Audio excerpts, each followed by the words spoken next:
ഒരിക്കൽ കൈലാസത്തിലിരിക്കുകയായിരുന്ന മാതാ പാർവതിയുടെ കണ്ണുകൾ ദൂരെയുള്ള ഒരു ശ്മശാനത്തിൽ പതിഞ്ഞു. അവിടെ വിശന്നു മെലിഞ്ഞ ദരിദ്രനായ ഒരു ശിവഭക്തൻ കത്തുന്ന ചിതയിലെ തീയിൽ നിന്ന് റൊട്ടി ചുട്ടെടുക്കുകയായിരുന്നു. വിശപ്പ് കൊണ്ട് അയാളുടെ വയറ് ഒട്ടിയിരുന്നിട്ടും അയാളുടെ മുഖത്ത് ഒരു പുഞ്ചിരി ഉണ്ടായിരുന്നു. മാതാ പാർവതിയുടെ മനസ്സലിഞ്ഞു. ദേവി ഉടൻ തന്നെ ഭഗവാന്റെ അടുത്തെത്തി പറഞ്ഞു, പ്രഭോ, അങ്ങയുടെ ഭക്തൻ വിശന്ന് മരിക്കാറായിട്ടും അങ്ങയുടെ മൗനമായി ഇരിക്കുകയാണോ? ഭഗവാൻ പുഞ്ചിരിച്ചുകൊണ്ട് പറഞ്ഞു, ദേവി പാർവതി, എന്റെ വാതിൽ എപ്പോഴും തുറന്നിട്ടിരിക്കുകയാണ്. ആർക്കും വന്ന് എന്ത് വേണമെങ്കിലും ചോദിക്കാം. പക്ഷേ എന്റെ യഥാർത്ഥ ഭക്തർ ഒരിക്കലും ഒന്നും ചോദിക്കാറില്ല. കിട്ടുന്നതിൽ അവർ സംതൃപ്തരാണ്. അവർ ചോദിക്കാത്തത് എനിക്ക് നിർബന്ധിച്ച് നൽകാനും കഴിയില്ലല്ലോ. അത്ഭുതത്തോടെ മാതാ പാർവതി ചോദിച്ചു, നാഥ, അങ്ങയുടെ ഭക്തർക്ക് വിശപ്പ് തോന്നാറില്ലേ? മഹാദേവൻ മറുപടി നൽകി, ദേവിക്ക് വിശ്വാസമില്ലെങ്കിൽ ദേവി തന്നെ അവനെ പോയി പരീക്ഷിച്ചു നോക്കൂ. പെട്ടെന്ന് മാതാ പാർവതി കീറിയ സാരി ധരിച്ച് നടുവളഞ്ഞ ഒരു വയസ്സായ സ്ത്രീയുടെ രൂപത്തിൽ ഭക്തന്റെ അടുത്തേക്ക് പോയി. ക്ഷീണിച്ച ശബ്ദത്തിൽ മാതാ പാർവതി അവനോട് ചോദിച്ചു, പുത്ര, ഞാൻ ഭക്ഷണം കഴിച്ചിട്ട് കുറെ ദിവസങ്ങളായി, എനിക്ക് 2 റൊട്ടി തരുമോ? ആ ചിതയിലെ തീയിൽ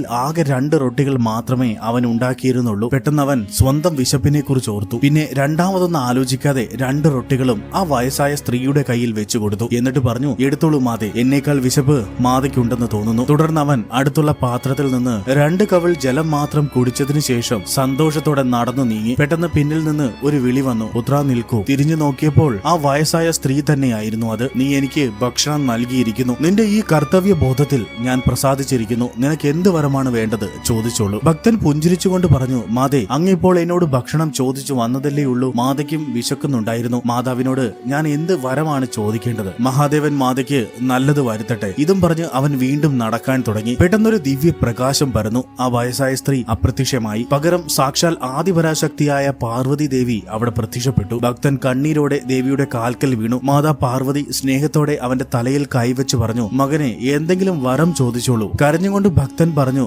മാതേ, എന്നിൽ പ്രസാദിച്ചെങ്കിൽ എനിക്ക് ഈ വരം മാത്രം മതി. എന്റെ കയ്യിൽ എന്തെങ്കിലും ഉള്ളിടത്തോളം കാലം അത് മറ്റുള്ളവരുമായി പങ്കിടാൻ എനിക്ക് കഴിയണം. ഇനി ഒരു നാൾ എന്റെ കയ്യിൽ ഒന്നുമില്ലാതെ വന്നാൽ അപ്പോഴും എന്റെ മുഖത്ത് ഈ പുഞ്ചിരി മായാതിരിക്കാൻ അനുഗ്രഹിക്കണം. മാതാ പാർവതിയുടെ കണ്ണുകൾ നിറഞ്ഞു. ദേവി മൗനമായി കൈലാസത്തിലേക്ക് മടങ്ങി. ഇതെല്ലാം കണ്ടുകൊണ്ട് മഹാദേവൻ പുഞ്ചിരിച്ചുകൊണ്ട് പറഞ്ഞു, കണ്ടോ പാർവതി, ഒന്നും ലഭിക്കാത്തത് കൊണ്ടല്ല എന്റെ ഭക്തർ ദരിദ്രരായിരിക്കുന്നത്. കിട്ടുന്നതൊന്നും അവർ സ്വന്തമായി വെക്കാത്തത് കൊണ്ടാണ്. വെറും കൈയോടെ ഇരിക്കുമ്പോഴും അവരുടെ മനസ്സ് എപ്പോഴും സന്തോഷമുള്ളതും നിറഞ്ഞതുമായിരിക്കും. ഈ കഥ നമ്മളോട് പറയുന്നത്, നമുക്ക് ആവശ്യമുള്ളപ്പോൾ പോലും അത് മറ്റുള്ളവർക്കായി പങ്കുവയ്ക്കുന്ന മനസ്സാണ് ഏറ്റവും വലിയ സമ്പത്ത്. ധനമോ സൗകര്യങ്ങളോ അല്ല, മറിച്ച് എന്ത് വന്നാലും തളരാത്ത സംതൃപ്തമായ മനസ്സാണ് യഥാർത്ഥ സന്തോഷം. ഹർ ഹർ മഹാദേവ്.